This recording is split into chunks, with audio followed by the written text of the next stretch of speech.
Let's do it. Alrighty, here we go. My name is Marty Fox from WHITEFOX. Now, here's the deal. Do we have to do the pod? Why do you want to do the pod? You wanted to do the pod. No, I didn't. You fucking wanted to do the pod. I thought we both wanted to do the pod. Is that being recorded? Yes. That's the start of it then. We're on with the Fox, and we're going to do the pod, even though there's conversations around AI and other sort of things that we can't discuss. With the Fox, Marty Fox is here, and we're joined by a man this morning. I'm always here. I know. I don't think I need intros. I like to intro you. Okay, fine then. Don't we have that Such an video? MC. Don't we have that video of you where there's helicopters and things then to the pod every time? Fucking But hell. you can't speak until we introduce you, my friend. Sure, sorry. But our guest today has had a look. His fingerprints are all over WHITEFOX. We feel like we've got a lot of friends on the pod, but a very interesting story nonetheless. A very qualified friend. Very qualified, creative director and mind behind Made For Studio, which of course is at the forefront of, office architecture, strategy, design, fit outs, just fantastic, internal spaces. Office flow is what I Yeah, like to you like think. to call it flow. Mitchell Jones, lovely to have you with us. Thank you, gentlemen. Made Good to be For here. is the studio. Hey, how old were we when we met? Oh, we have a good 15, story. 16? Yeah, Or a little bit older? no, I think we were about 20 or 21. Couldn't have been. I was the peak of my life then. No, I was peaking at 18. I was very handsome then. No, it was 18. We dated two sisters. We did date two Yeah. sisters. So we were like, we thought we were boys for a little bit there. You're still dating. No, neither of us. Sorry, I've been saying those sisters for a very long You're time. Sorry. still dating. No. He's married with 3 kids. There's you're no like, dating hold on, going on. what are you on about? We probably need to just unscrub that a tiny bit. Actually. Rewind. No scrubbing needed. Charlotte will come after me. That's right. Charlotte loves you, so that's So, okay. okay, She'll so forgive. there is a connection here. So is that when you first met, you're both dating sisters and I think we met at Boutique. That's where I actually Well, we've first had kissed Nick Russian Charlotte. on the Probably pod on as well. Khan Ong's list, I'd say. Oh, that's so how funny. we might have met at Boutique many years ago. And But professionally, you reached out. When was that? That was probably 2018 or 17. Was it earlier? no, it would have been around then. It would have been, I would have just gone out on our own. And I was just keen to make connections with other people that were around my age that I knew would, over the course of the next 10 years, one, be good peers to chat business about, but also people that I might end up designing. I don't know, where 8 offices we've done together now, probably. 8 offices, and you also had 1.5 houses. 1.5 houses too. Yeah. we're going to jump into that and we'll talk about the relationship. Let's go back a step though, because I think it's important to get to the sort of crux of how you got into what you're doing and your story, because you have a very interesting story as well. And why I want Mitch on the pod as well, which I did, is because identity is a big thing, and shifting identity and owning a space and reinventing yourself. I think that's the core behind this podcast, because the Mitch that I know now and the Mitch that I met at the beginning and so forth, they're the same Mitch, but they're doing very different things. So I want to talk about how you've been able to evolve as a business person, because that's what you are. You're not sitting there drawing. You're a business person that is in this field. And I want to talk about... Well, your entrepreneur runs in your, let's go back to your childhood. You were someone who, I guess, had that. What was it? What drove you towards like those little beans of success that you saw early on? I think inability to focus and always chasing like a big buzz was the thing that drove me towards business more than anything else. So small business family, dad would come home. If he'd won a project, we'd all know about it at home. It'd be a big thing. And I would drive around with him every Saturday to all of the projects that he was running. And what was he doing? He was a builder. And I was sweeping sites, but I was also getting to meet all these people that ran these businesses when he'd go out and see them. And I think just you can feel the energy from people who run businesses. And I knew that I wanted to do that, but I also knew that I wanted to be in a business where I got to just meet these people and be around these people. And this and all of these versions of things is actually what I love most about this business. And when you said, I'm not just a designer, what I think I'm really good at now is understanding what a business needs and then finding out how a space we design might be able to help them is much more important than the carpet we pick or eventual layout that we do. So that's why I love this business. The entrepreneurial thing, I think, started from just growing up in a house where my dad was just always, pumped up by winning was it the business. wins and losses? Like, did he come home and be like, "Oh, we missed out on this job"? Or did you Man, get the that losses experience? the losses were pretty intense in our house, actually. Yeah. And I'm a bit the same. Like when we had our first couple of big losses, I'd literally go AWOL for a couple of days. Like I would message the team and I'd be like, I don't want to talk to anyone for a couple of days. I just need space right now. And my dad was the same. So you'd actually message that to your team? Yep. I'd say, hey, I know everybody put in really well on this. One I remember that I just absolutely thought we had, and I just remember getting the Which call. company? Easy Go, which is the Australian startup that is the biggest. They own stake.com, which is the biggest gambling platform in the world. Yeah.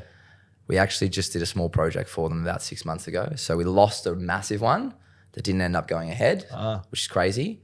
And then got the details of somebody who works there now, Jeff Measy. Shout out Jeff Measy. And he brought us in to just do a really small project for them. So we're hoping that when they're ready to go on this big journey, Could be you. we could be back there. But I remember losing it. And I just sent the team and I said, yeah, I can't face anyone right now. I couldn't, like literally. It's weird. I'm the opposite. I like people just won't know if I've had a big loss. Well, I'm learning that kind of energy is not good for a team as well. So like you don't want to put that on everybody. No. We're going to find out about one that's bigger than that today or tomorrow. And I've already had to practice just the way that I deal with either of those results, because not everyone needs to have the exact same intensity as I have when we win and lose. You know, it's I think it's important to bring your team on the journey, and you know that better than everyone. You can cultivate culture around wins and losses. Well, I think that they need the wins. So like I'd share the wins, that loss I'd retain, and then nailing the smaller job, I'd then use that as the story 12 months down the track and say, I was in a hole. You didn't know about it, but now look at what we've just delivered. And then that becomes like your nugget of wisdom to them. Absolutely. And you need to like remember and hold these things as like real moments in the business that one at the time, the people that are working for you understand is a moment or a pivotal sort of turning point for a business. But also I document them for myself, because you'll know this, you go through so many of them that at some stage you just need to go back and remind yourself of all of the things you've done and overcome. And we were just talking about the age that we're at right now. Sometimes I go, I'm 38 and I've done nothing, but you forget about how many little battles that you might have won over the last 10 years to get to where you are now. So what were the battles leading up to starting Made For? What were you doing, and how old's Made For right now? Made For is 9 years old a couple of days ago. Okay, and then leading up to that, what were you doing? I worked for my dad. That was In the building game? Yep, I was in the construction game. I did a few crazy things before that. I had 2 Cold Rock ice cream stores, which was So random. so weird. So you were a franchisee? I was a franchisee, which the reason I wasn't good at was I kept trying to come up with new ways to increase revenue, especially in like winter. And, you know, I remember we had days where You wanted hot ice cream. 3 which is a milkshake. I wasn't allowed to do hot dogs. We weren't allowed to do anything unless it was on brand. Where was your shop? Where were your shops? I had one in Okay, Berwick. you.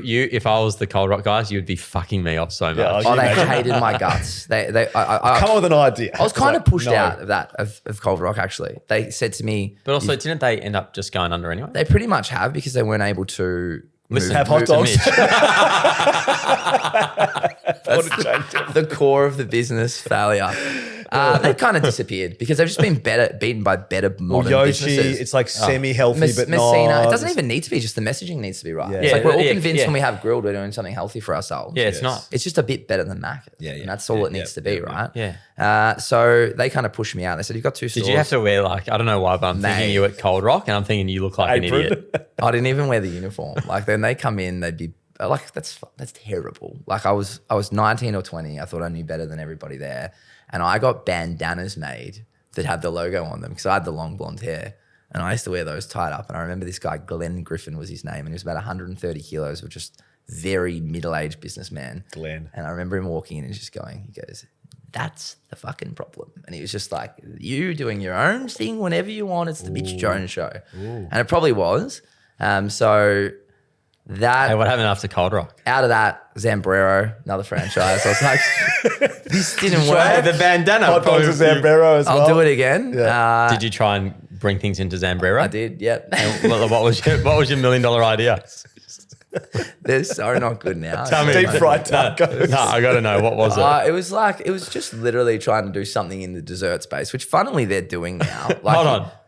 Churros. Yeah. Yeah. We weren't doing anything. You know, it's like you came in and you could get a burrito or a taco and that was it. Yeah. And even drinks, like coconut water was huge when I had one. And people come in thinking they were getting Zambrero, a healthy option, but coconut water wasn't a Pepsi option, so we couldn't put it in the fridge.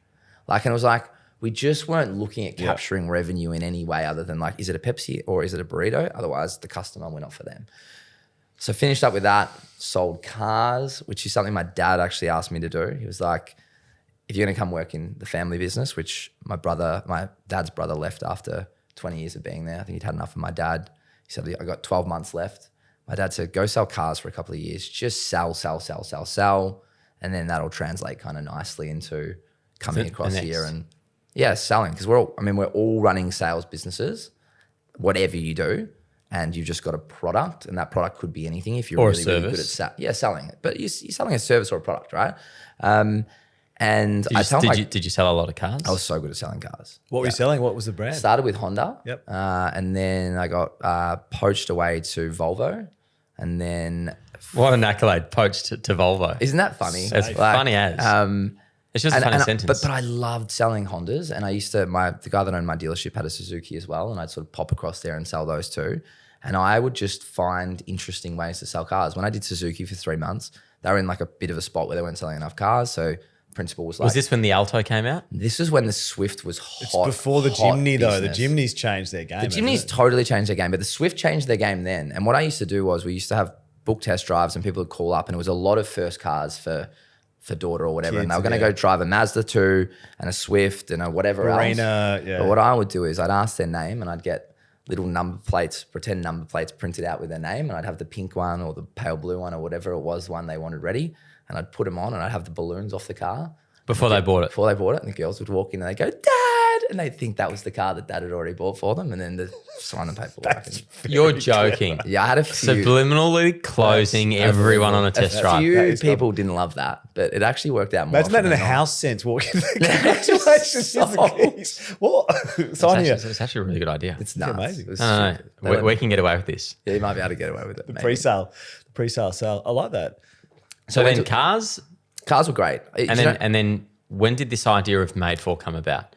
Well, I worked for Dad, so I went to work for Dad after that. So his brother left and they needed somebody new in sales. This was a pretty good business. This was like... BDM.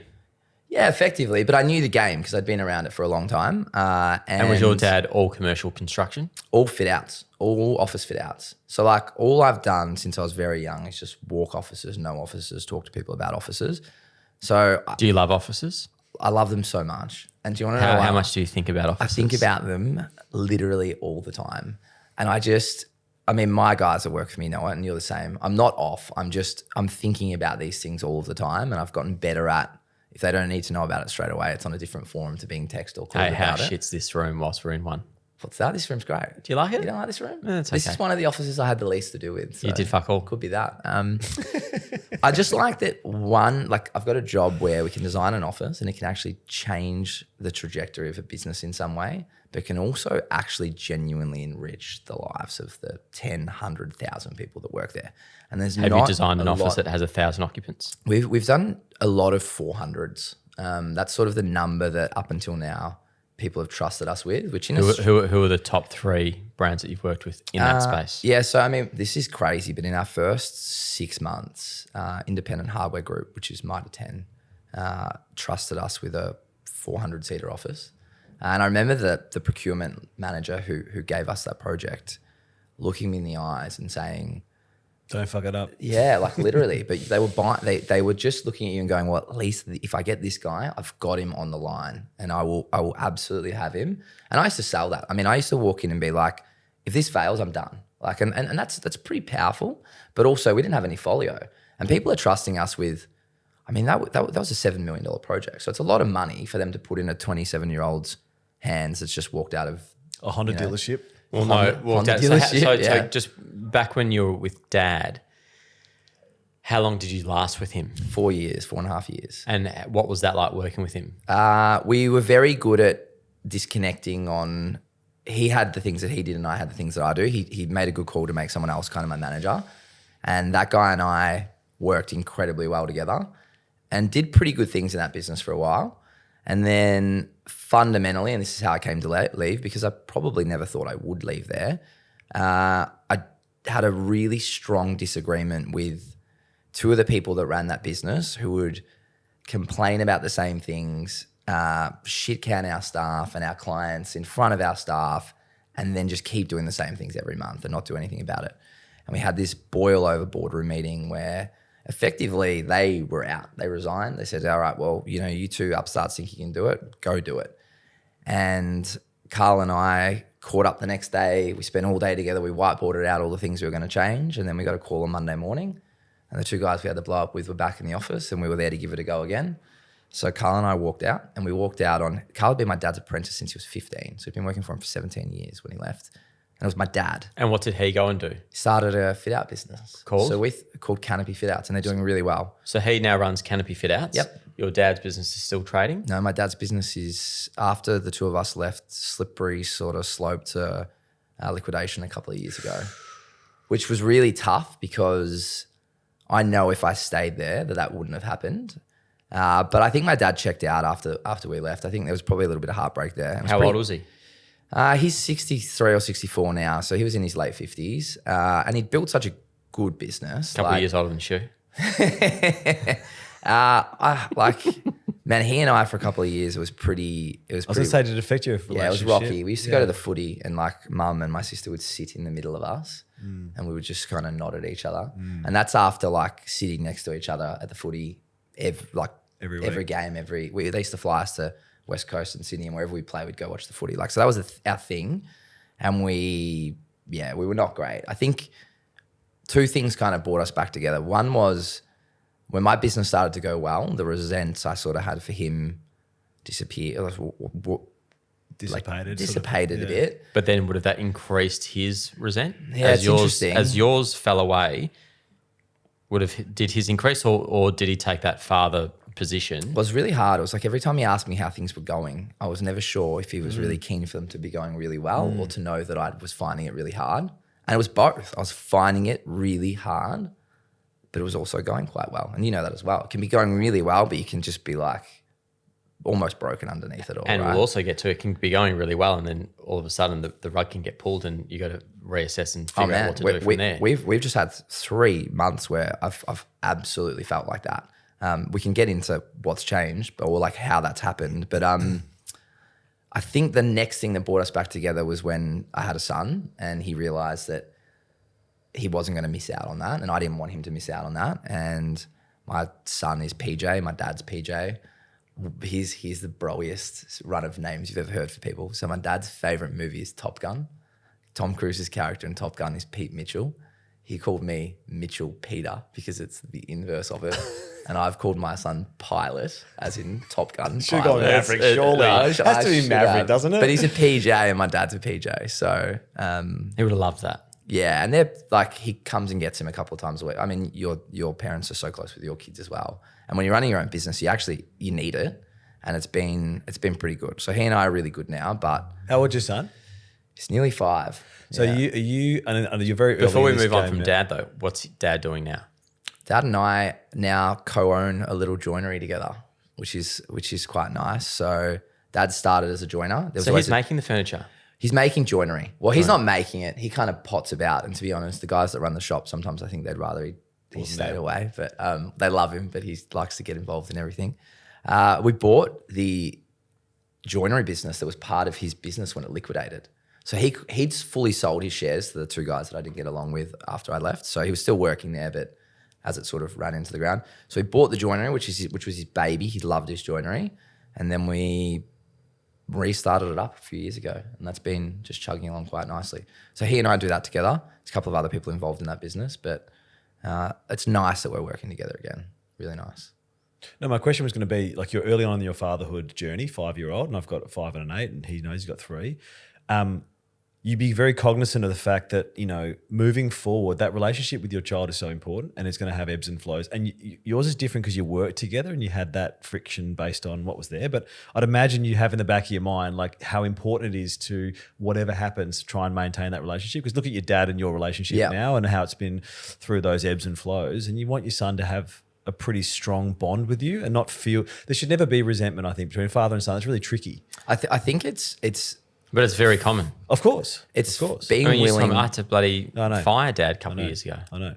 Now he's back doing food reviews. Jeez, his Pistol Pete. videos. I sent you that one Hey, yesterday. tickety It's so boo. good. Tickety Fucking, boo. like, Everything he's eaten has been amazing. oh, yeah, everything. We're also talking Yeah, about I wanna see him a rinse 1.5 a sandwich. minute review of a rice paper roll where 40 seconds of it's him chewing. It's so good. It's so Yeah, funny. but chewing with such Vigor. intent. Yeah. Like, he's a lover. It's so good. Yeah, he is. He's a great guy. Yeah, I think it's communicating from a really young, like I literally say to him, like, so one thing you taught me, and I say this to Pilot all the time, you told me when Freddie was really little and he was the most confident 4-year-old in the world, that you would just tell him all the time that he could do anything. And I literally say that to Pilot all the time, which is really interesting. And it's funny how a 4 or 5-year-old can understand it. And it's not to be like, you can be the best thing in the world. It's just so you can back yourself in and you can go for it. But I also tell him when I lose a job, and Cara does too, I say, she says, Dad's not in a great mood today. He lost a project at work.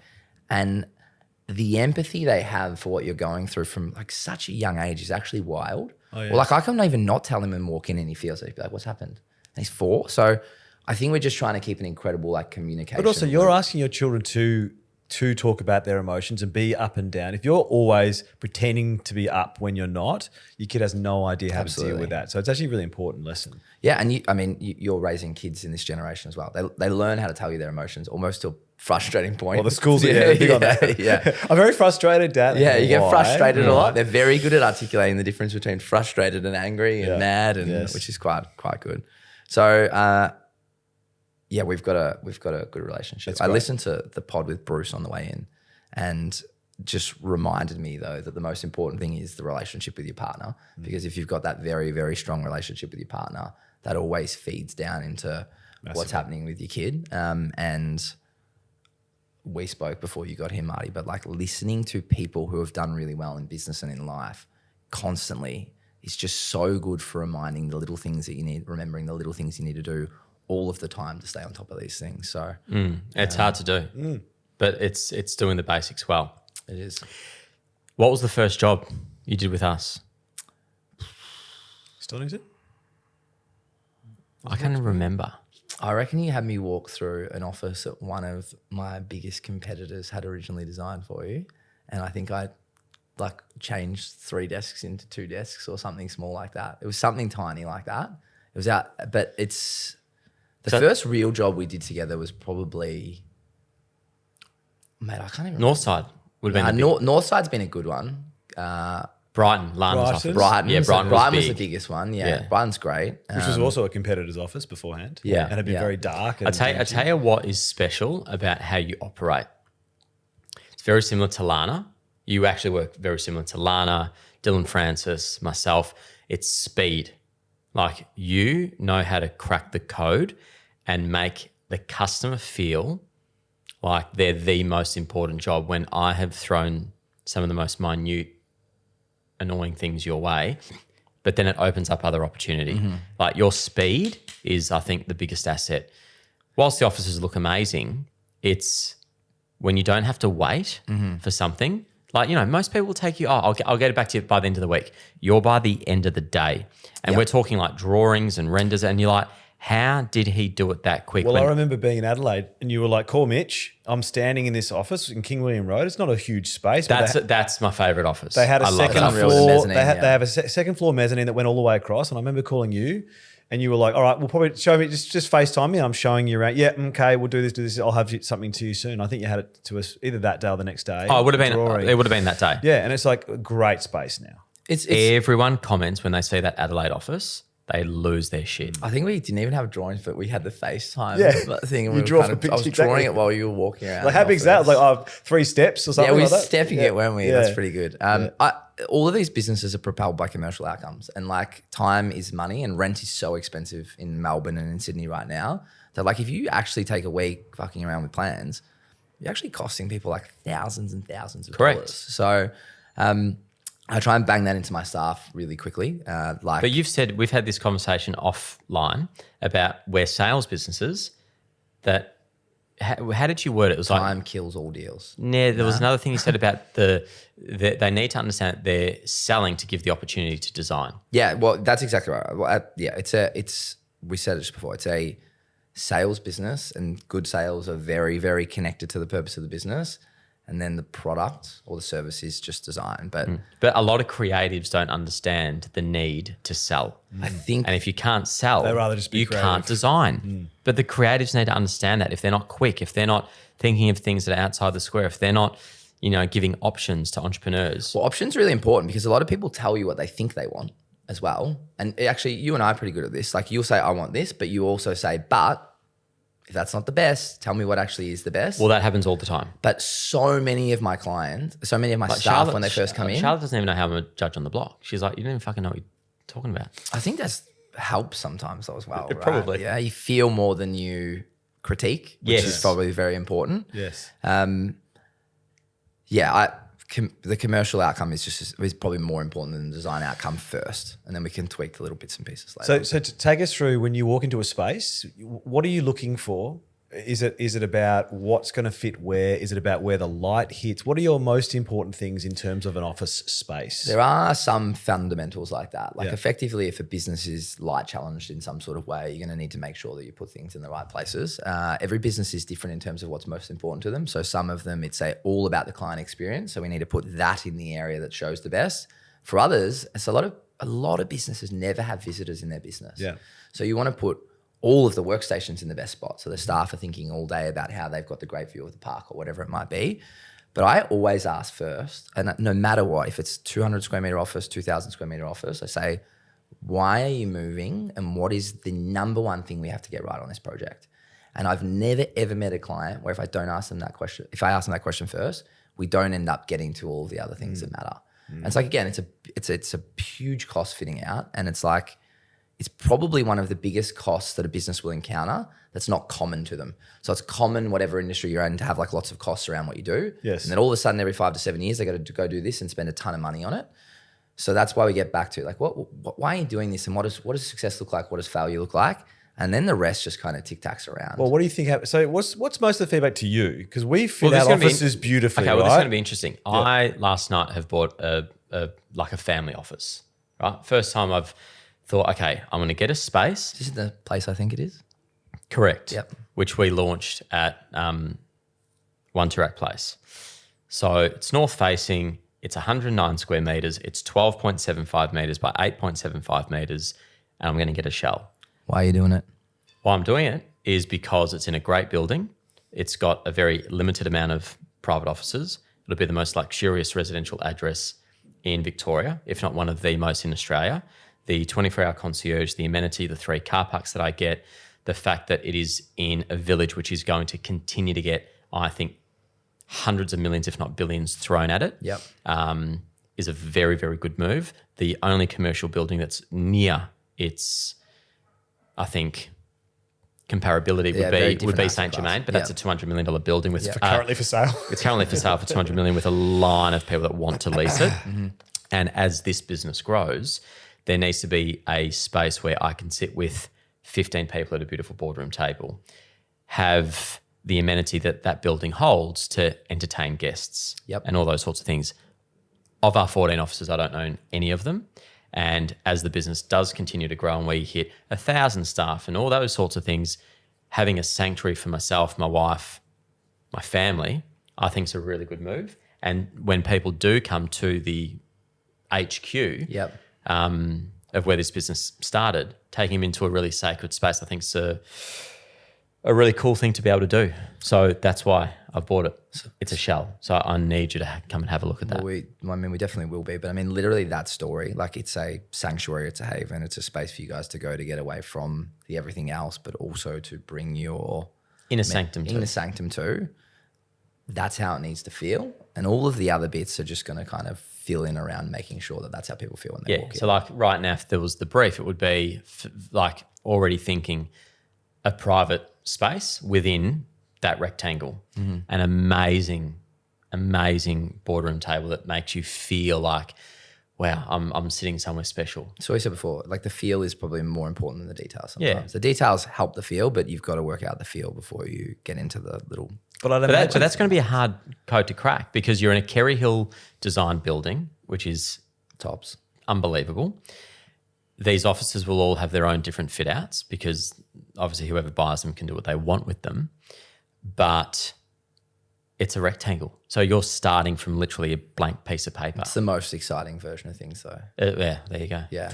Well, I would say Marty's both the easiest and the hardest client to have because easiest in the sense that he has a vision and is willing to spend. He's not like tight with it. Hardest because he'll manage it because he also has a vision with you. No, but when I get home, Charlotte's the one that's tight with it. Yeah, exactly. Yeah, Charlotte she's the one also, who she Charlotte pulls also back. has the sprinkles on the vision Yeah, as well. yeah, exactly. Like She does have a great eye, doesn't she? correct me if I'm wrong. Some people would think you're mad for overcapitalizing in some of these rental spaces that we don't own, but you have these incredible offices. Like, what's the feedback on people when they see that? Yeah, 'Cause I that's- don't like that's something that people bring up a lot. I don't think that's right. I mean, like I don't think that's the right biggest either. and the best businesses in the world lease their offices. Yeah. Like it's just very, very true. But also, I don't own these offices outright if I did own them. So whether I'm paying a mortgage and a shitload of interest Yeah. and rent, I see that as the same, same thing. thing. Yeah. yeah, and And you know what? I can fucking break a lease. And because we're in blue chip locations, corner positions, you'll get lease takeovers. Yeah, straight away. Yeah. So if Armageddon were to hit and if the fucking robots were to take over, but- I'm out. But switch that Back home with the robot. Imagine you don't do it well, and Yeah. then you've got your most valuable asset, your team, coming in here every Yeah, day. it's cheap. It's and going, nasty. Yeah. All we hear about is how important we are. If we're so important, then what the fuck's this? Can I tell you a really annoying line though? When you do a great fit out and you get someone like Callum Richardson, go, beep, I want my standing desk. Fuck, come on, mate. Mate, this happened. I mean, wait till you're dealing with like semi-government and stuff like that, and like everybody thinks the little thing that they want is the most important thing in the world. That's one of the challenges of designing an office for that many people. It's like this entire organism of all these different people, different ages. One's marketing, one's sales, one's finance. Some's background is they've grown up in Australia, some have grown up overseas. And now you've got to create a space that makes all of them feel comfortable and makes all of them feel productive, doesn't isolate anybody, doesn't get too much in anyone's pocket, but doesn't feel really vanilla and boring. That's why workplaces are so exciting. Designing a home's great. You design it for a family, awesome. You can learn the family really easily. Retail space, people come in, they're there for 15 minutes, 20 minutes, they buy a dress, they walk out. Restaurant, if they love it, they'll keep going back, so they're really important. But office... Have you designed restaurants? No, we have done a couple of little cafes in workplace buildings, but we are just so honed in on workplace. I want every conversation that my team has about design to be about workplace design. On that, what are some things, obviously working in residential developments, we've seen things that have come in that now don't exist, like study nooks. Study nooks do not exist now Yep. in great developments because people sit on the couch on their iPad. Yep. What are some things that came in to offices, I don't know whether it's a phone booth or whatever it might be, that are now just null and void? This one's quite funny, but like full open plan is probably dead. Just in terms of, or if it's not dead, it's dying and businesses need to move on this relatively quickly. Being like, I have 200 staff, so I need 200 desks, is just dead wrong. Because going to sit in the exact same spot or some version of the same spot every day at the same desk is not the way that this next generation are interested in thinking or being creative. So what we'll do now is about 40 to 50%, and this is, you need clients that are willing to buy into this. We'll be like, here's a traditional desk and here's some monitors for maybe parts of your team who need to go to the same spot every day. But you're gonna have people that are gonna do their best work. And I do some of my best work literally at the gym, sitting there with my laptop after I work out, because there's noise all around me and there's people coming and going, and I don't have 3 screens and I can just be locked in on one screen. Than if I go and sit at my desk. I do much better creative work then. So we need to create all of these different spaces for the different ways that people are feeling in an office. So you might have a library, which is dead quiet, nobody goes in there. You might have a high activity cafe style space where people are in there laptoping and working away all day, but we don't need to be spending real estate on this old school version of open plan, which is just a boring sea of the same desk. But say we've got a few offices that are like that. We've got Perth, which you did. We've got Brighton, which you've got these rows of desks, and But you've got less than 20 staff in those offices, right? yes. So then how do you give that feeling of movement to offices that are that small? it's really hard with businesses that only have a small footprint, but it is easier with people who move for work. So your team are out of the office.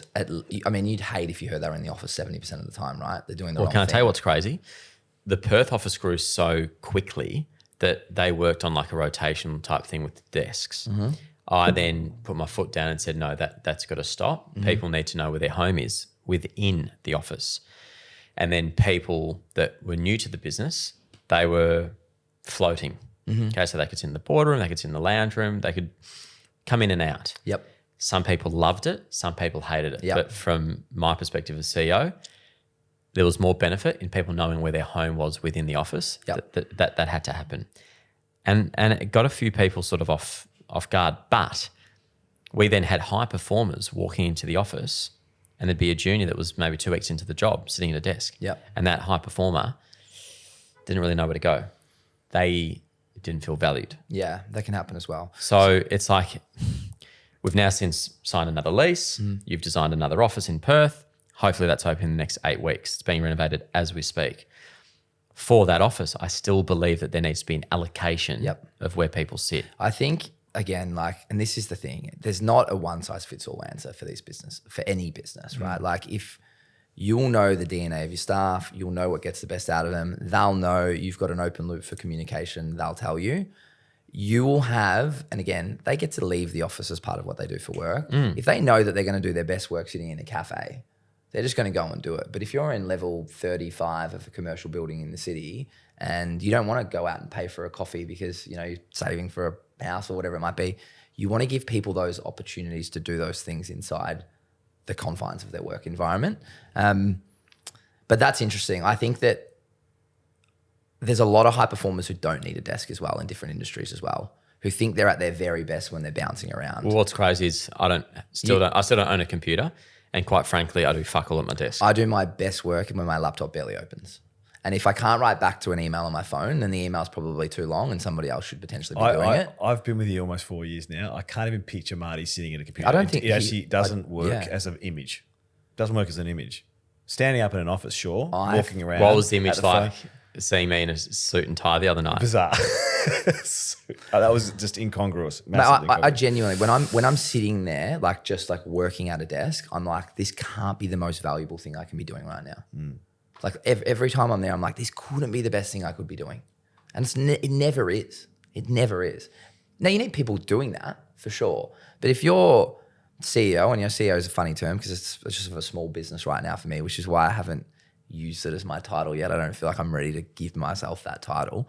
It's funny how I had those thoughts as well. Yeah, you do. And like, you know, Luke Smorgan, who we both know, is like, no, that's what you are. And when you start telling yourself that's what you are, then you'll remind yourself that that's the way that you need to act and be out in the world. I like creative director because I like people to feel like they're engaging with a creative person and not just somebody that's running a business. So I think that's been a brand image thing for me more than anything else. But if you're setting, you know, strategy, vision, plan for the next 5 years, how are we going to do this? I rarely think sitting in a computer is the answer to that. And you don't get those thoughts when you're sitting there. You get them when you're out for a walk in the morning. I mean, this is why you walk with someone on your team every morning, right? It's like those are the ways that you get the best out of yourself. So yeah, I'm okay with the. Do you know what's funny? You just said something. We were talking before the podcast about other podcasts we listened to, and Emma Grede, who is the CEO of, she looks after Skims and the Kardashian brand. She's multi-billion-dollar, you know, business. She said it took her a long time, and it wasn't until her husband said she'd go to board meetings and struggle with what she was doing, and he said, "You've got an employee mindset. You're going in and waiting to hear what people say. You got to go in. You're the CEO. Boom." That's probably where you need to get to. Go, it's my opinion. At the end of the day, you're the decision maker. Sure, take on what's there, but it's got to be your call. So you'll get there. Is just before we finish, is there a space that you are, and take aside the WHITEFOX stuff you've done, is there a space you're most proud of that you've designed that you look back on and go, I really just nailed everything that I wanted to in the element of that office is just chef's kiss? No.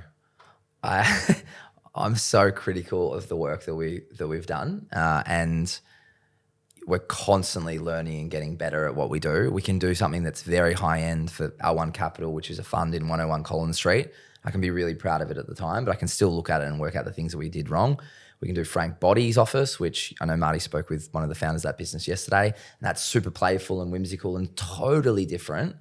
But we're always constantly understanding the things that we could have done better next time and staying in contact with our clients at 1 month, 3 months, 6 months, 12 months around what are the things that potentially haven't worked out the way that we thought they might? And are there actually ways that we can fix them without spending a lot of money in this office environment? But no, I think being proud of, and I'm very proud of, but very critical of the things that you've done in the past, is a nice kind of Important for counterbalance. growth. Yeah, I think so. Yeah, I think so. Well, I'm looking forward to going to Perth in about 2 months, and we're going to do a walkthrough and film it, and maybe even part 2 of sitting down and talking about what makes a real estate office great. Yep. For those that are listening that are in real estate that want amazing offices, I can't vouch for Mitch any higher. And I think showcasing some of these spaces, which they're all on our website, have a look through because you do a great job. We want to have homes that sell homes, and people do comment. We don't have the most high spec offices. No. We don't have the most expensive offices, but we've got offices that make people feel at home. And I think that's always been the brief, and that's what you've helped create. And can't wait to be in WA with you in a couple of months. Hopefully do another 10, 20 over the next few years. Absolutely. It's a fascinating story, Mitch. Thanks very much for coming and sharing with Appreciate it. us. Thanks for having me. Weapon.